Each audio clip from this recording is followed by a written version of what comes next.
Alright, part 2 of Five Nights at Freddy's. People who eat pineapple on pizza deserve to be alone. They agreed on a thin crust pepperoni and mushroom pizza, and they chatted comfortably about their families and their hobbies as they ate. Mason had a lot of interests, and Sarah realized she probably didn't have enough of them. Before Eleanor, she had spent too much of her free time worrying about her appearance.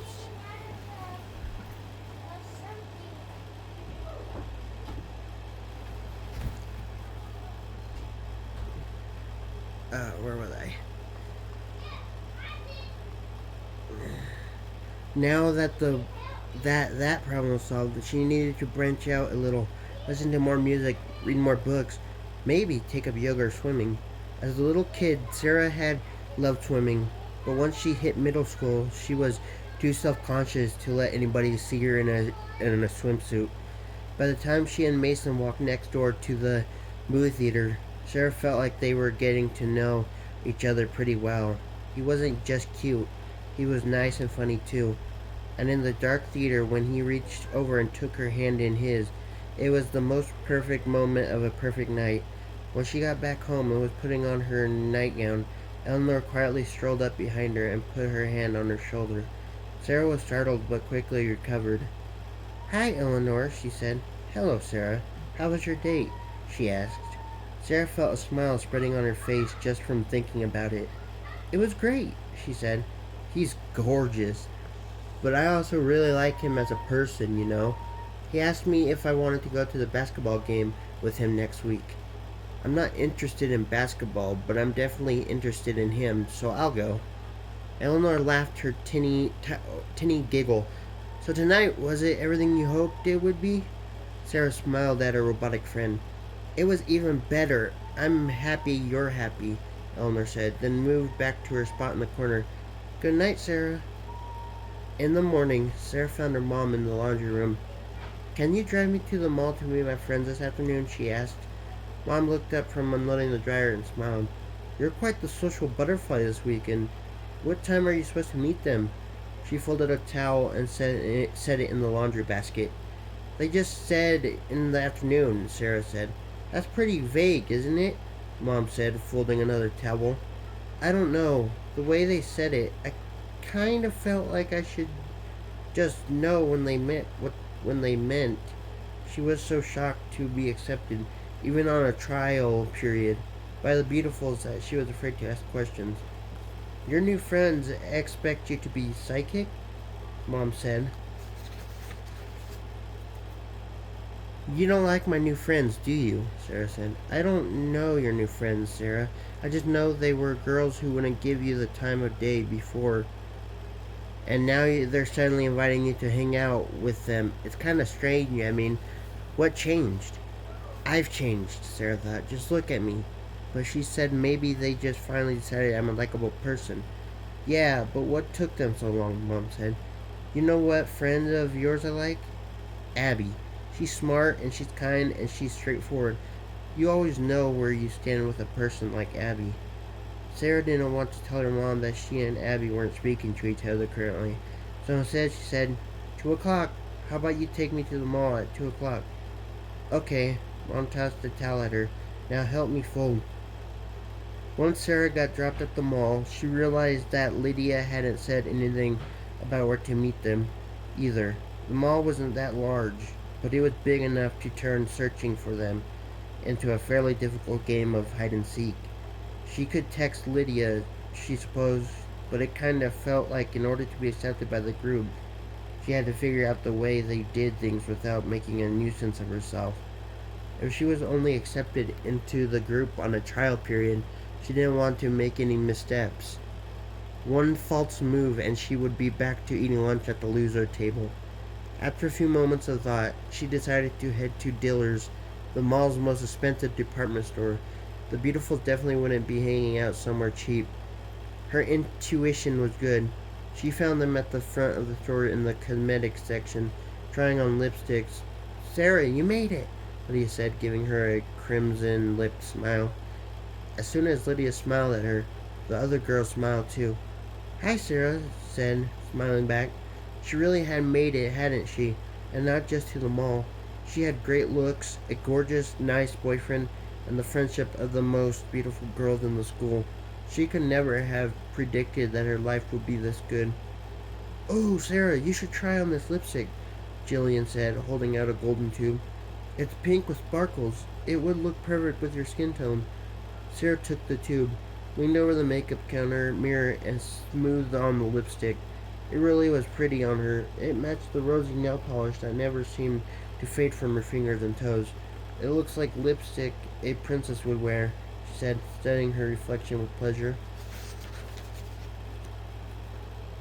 "It really does," Tabitha said, opening up a tube in a different color. "Her Royal Highness, Princess Sarah." "You should totally get it," Lydia said, looking at her approvingly. Sarah tried to subtly check the price on the lipstick packaging. $40. She hoped her shock didn't show. That was more than she'd paid for the outfit she was wearing. But then again, she probably couldn't buy lipstick in a thrift store. "I'll think about it," she said. "Oh, go on," Emma said. "Treat yourself." "I want to browse around a little more first," Sarah said, "since I just got here." She didn't want to admit that the only money she had in her purse was enough to cover a frozen yogurt and a soda. The Beautifuls, however, bought lipsticks and eyeshadows and blush and brow pencils, whipping out wads of cash or their parents' credit cards. After they finished at the makeup counter, they went to look at formal gowns because, as Lydia put it, prom's just around the corner. "Isn't it just for juniors and seniors?" Sarah asked. "It's just for juniors and seniors and their dates," Lydia said. "So if you can find a junior or senior to take you, then it's just around the corner." She nudged Sarah. "Too bad Mason's not older." "Yeah," Sarah said, but she didn't mean it. She liked Mason the age he was. Besides, she wasn't sure she was ready to date an older guy. The dresses really were beautiful. They were the color of jewels: amethyst, sapphire, ruby, emerald. Some were sparkly, others were satin smooth and shiny, and others were translucent with lace and tulle. They took turns trying on dresses and modeling them in front of the mirror and taking pictures of one another with their phones.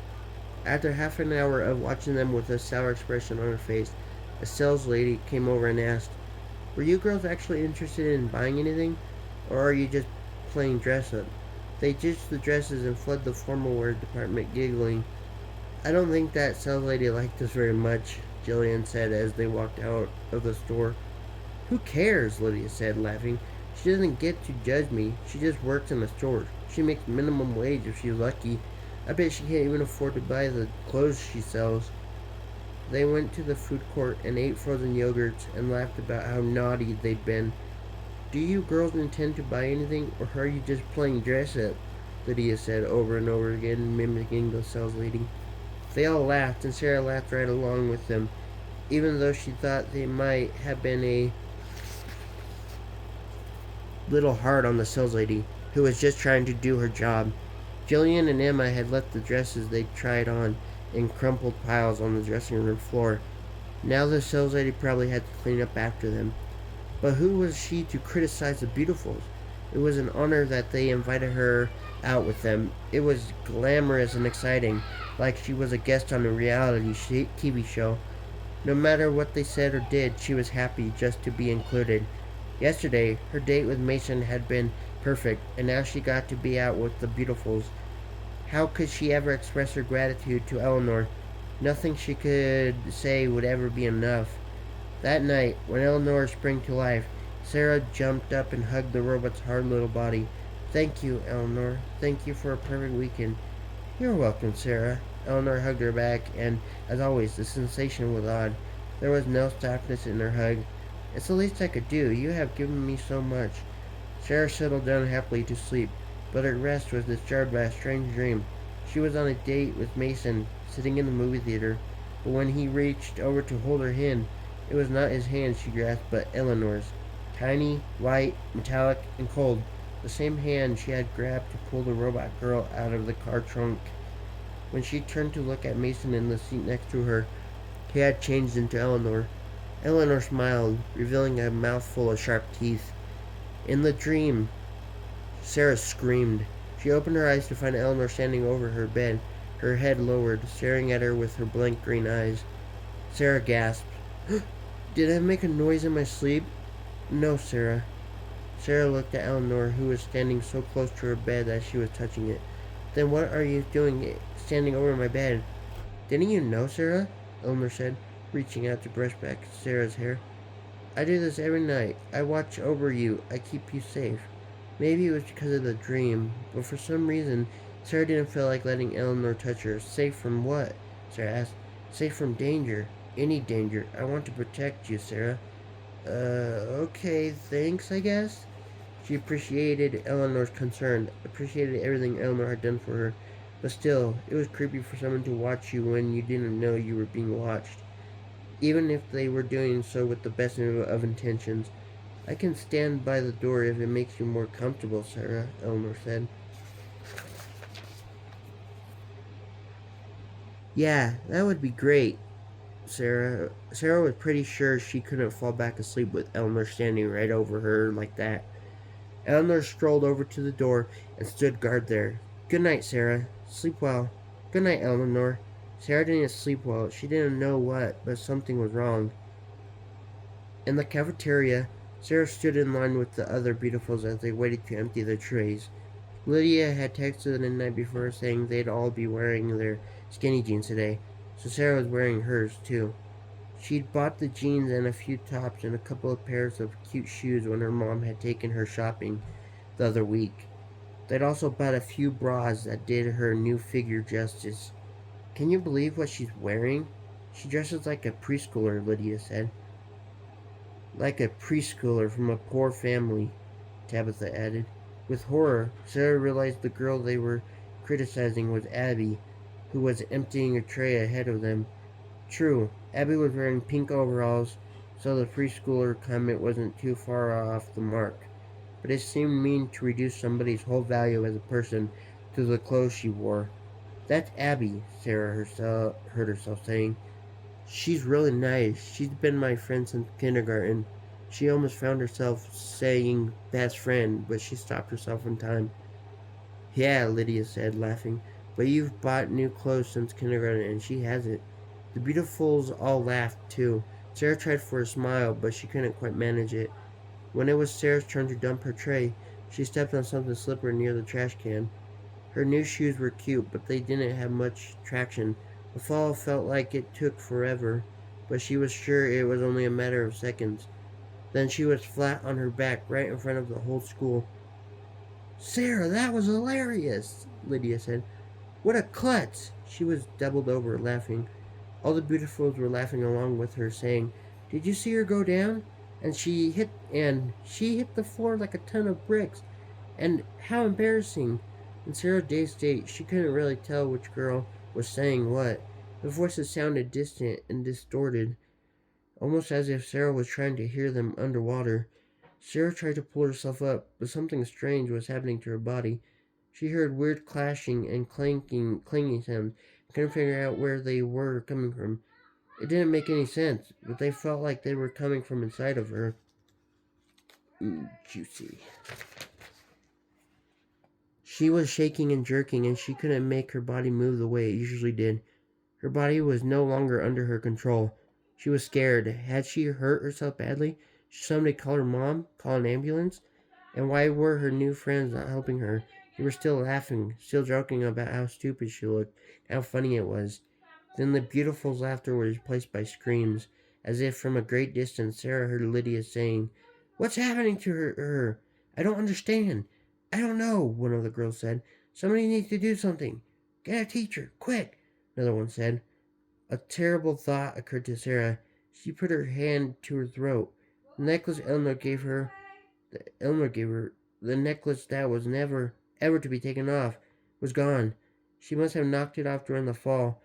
She turned her head and saw it on the floor just a little more than arm's length away. She had to get it back. A hand reached down to help her. Sarah looked up to see that the hand belonged to Abby. She took it and allowed herself to be pulled up into an awkward standing position. When Sarah looked down at her body, she saw the reason for the girl's scream. Her body was changing from the waist down. She was no longer a flesh and blood girl, but a jumbled collection of gears and bicycle spokes and hubcaps, rusted metal odds and ends, cast off useless parts that belonged in a wrecking yard. She locked eyes with Abby and saw her friend's horror at what she was, at what she had become. I I've got to go, Sarah said. Her voice sounded different, metallic and harsh. Abby held out the necklace. You dropped this, she said. Tears sparkled in her eyes. Thank you, Abby. You're a good friend, Sarah said. She didn't say anything to the Beautifuls, who had all backed away from her and were whispering among themselves.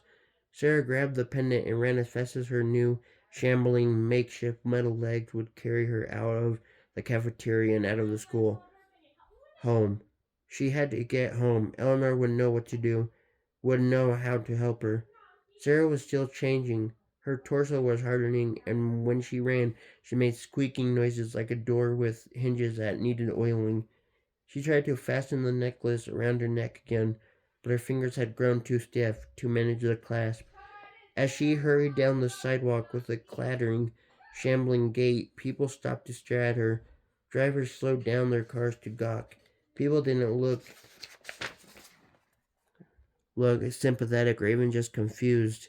They looked scared. She was a monster, like something that had been created by a mad scientist in a lab. It was only a matter of time until villagers started chasing her with pitchforks and torches. She felt like crying, but apparently the kind of thing she was becoming was incapable of producing tears. Maybe tears would make her arrest even worse. Her joints were getting stiffer and stiffer, and it was growing harder and harder to run. But she had to get home. Eleanor was the only one who could help her. Finally, after what seemed like hours, she reached her house. Somehow she managed to work the key in the door. She clinked and clanked through the living room and down the hall, calling, Eleanor! Eleanor! Her voice was a terrible metallic scraping. Eleanor was not in her usual corner of Sarah's room. Sarah searched the closet, looked under the bed, opened the chest at the foot of the bed. No Eleanor. Sarah clomped through the house, searching her mom's room, the bathroom, the kitchen, all the time calling Eleanor's name with her new horrible voice. The garage was the only place she hadn't looked. She used the kitchen entrance, but doorknobs were getting difficult to manage. Finally, after a few desperate minutes of fiddling, she was in the darkened garage. Eleanor! She called again. Her jaw was stiff, and it was getting harder and harder to form words. Eleanor's name came out as Etna. Maybe the robot girl was hiding from her on purpose. Maybe it was some kind of joke or game. She looked at the ceiling high storage cabinet against the back wall of the garage. It seemed like a good hiding place. With some difficulty, she grabbed the handle of the cabinet door and pulled. It was an avalanche. Clear plastic bags holding different objects with different weights and sizes toppled out of the cabinet and fell to the floor with a dull, sickening thud. Sarah looked at the floor. At first, her brain couldn't even process what she saw. One bag contained a human leg, another a human arm. They were not the body parts of an adult, and they didn't appear to be the result of an accident. Blood pooled in the bottoms of the bags, but the limbs had been severed neatly as if in a surgical amputation. Another bag stuffed with bloody, snake-like entrails and what appeared to be a liver slid from the cabinet shelf and landed on the floor with a wet splat. Why were there body parts in her garage? Sarah didn't fully understand until she saw the small bag that held a familiar-looking potato-shaped nose. She screamed, but the sound that came out of her was like the squealing of a car's brakes. Behind her came a metallic, tinkling laugh.